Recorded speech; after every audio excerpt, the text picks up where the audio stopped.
Sondra, you first met Robbins when you were a teenager, and you were cast in High Button Shoes. Right. And I always wonder if some of the fact that he drew on, maybe was he drawing on his memories of you as a kid when he was making this dance? Actually, the truth is that they didn't know what to do with me. And Jerry decided that I was going to be cast as a little lost boy originally. Ah. And that didn't work out. And then came this Tiger Lily. And I don't really know how it happened. It's just, he just one day said, that's it, you know. And then they allowed me to make my feather. And it was the costume was based on my rehearsal clothes. Oh. Yeah, you know, I wore blue jeans and sneakers and didn't know what I was doing anyway. And so he just said, "That's it. That's the costume." It all just grew, because actually in the Barrie original play, all of the characters were part of Wendy's dream. Mm-hmm. And in fact, it was called Wendy's Dream, I believe, in 4 or 5 acts. And then all of these characters arrived in her dream. And the only one that didn't appear in her dream was the mother. Because mothers, Barrie said, never change. Never change. And so actually, the maid, Liza, became Tiger Lily in the original play. But Mary's daughter was given the role of Liza the maid. And that's, I guess, the genesis of how Tiger Lily got born. Because she couldn't necessarily have done what you just did. And that was one of the hardest dances I've ever done, because it was based on children's games. And to make it look like that, and that kind of play was exhausting. We also did maybe 25 versions. Oh, what a surprise. Of that. And one night we came out and nobody knew which one we were supposed to do. And it Does that looked sound like, familiar? Rest of yeah, you people, dancers, it looked like a pinball machine. I mean, everybody was doing something else. Version 7. Yep. 7A. Yes. You know, Robbins is so often described as this very driving and demanding creator. What was your experience of him on this show? On which show? On Peter Pan. On Peter Pan? I think he was nervous because it was a big directorial job. And the one thing that we all know is that Jerry did his homework. He was never exhausted from doing homework. I mean, and I think he had a good time. And I think it had so much to do with his childhood and childhood games and believing. I think it had a great deal to do with his commitment. For me, working with Jerry on almost anything was that he was an observer and an absorber. Mm-hmm. And that was the key to him. And that is that he was interested in everything. Mm-hmm.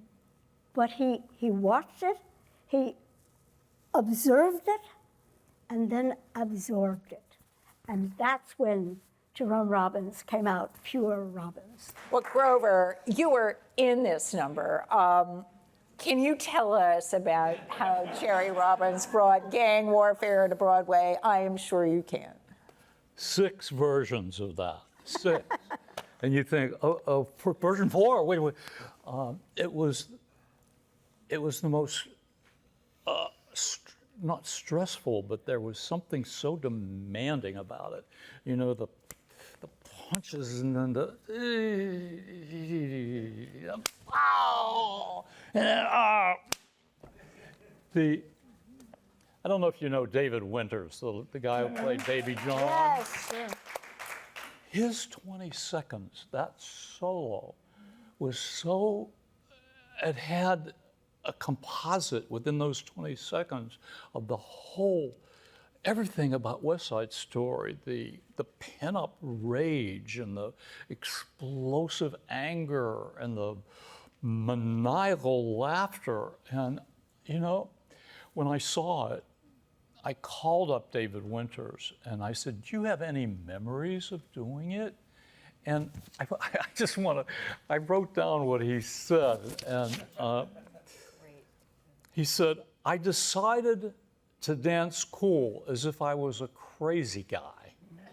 I fired a gun.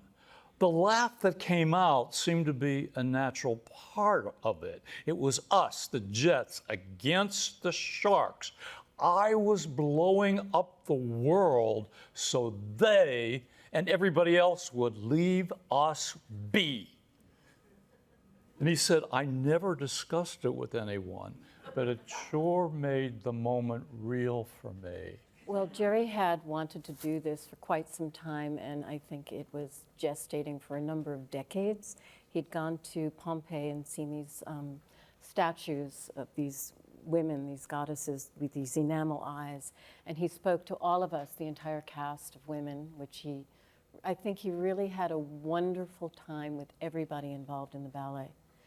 And he had actually, the last pose in the ballet is each of the statues with each of their gestures that he saw in this surrounding where he walked into this ancient place and walked into seeing the statues. And he was with him for many, many years. He brought a book into rehearsals, showed us the pictures of who we were. And then certainly the process was amazing because it was one of those beautifully atypically smooth processes of almost co-creating. I remember because it was during Nutcracker when we were rehearsing it and developing it, and I remember being on stage by myself between matinees and evenings, and we would play. He just said, could you do this? Can you try that? Can you go upside down here? Throw yourself on the floor. How's it working? Da, da, da, da, da. And he'd sit in the audience and move back and forward, and it was just very much an interplay. And, you know, it speaks to what you were talking about being in Spoleto. He knew us all, and he had a way of taking perhaps what was not latent but very available and pulling it out, really extricating it. But I love that particular piece because being in ballet is so marvelous, and being in City Ballet, you didn't have to turn anything to gold because it was all gold. But basically, to be able to have something with a lower center of gravity and to have this gravitas and not be pretty, so nice. I mean, it was You're just still pretty. not lovely and not perfect and not beautiful, but have volume and gravity. And it was so great to be able to throw yourself on the floor and make these contours and these dynamics with the different trajectories on the stage and play with those volumes and also historical context to shift from one moment to the next. And the lighting and the costumes certainly added that. Yeah. Yeah.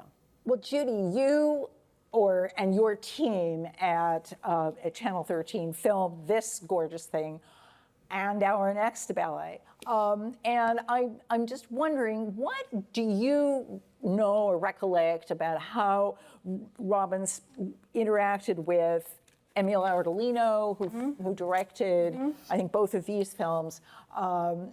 Beforehand, did they discuss camera angles? Did they discuss, what did they do? Do you know? And, Sure. and what made you choose these two ballets? Well, actually, these two ballets, Fancy Free, which I assume you're going to show next, Antique Epigraphs, and In Memory of, Jerry's Berg Ballet, were all recorded on the same evening.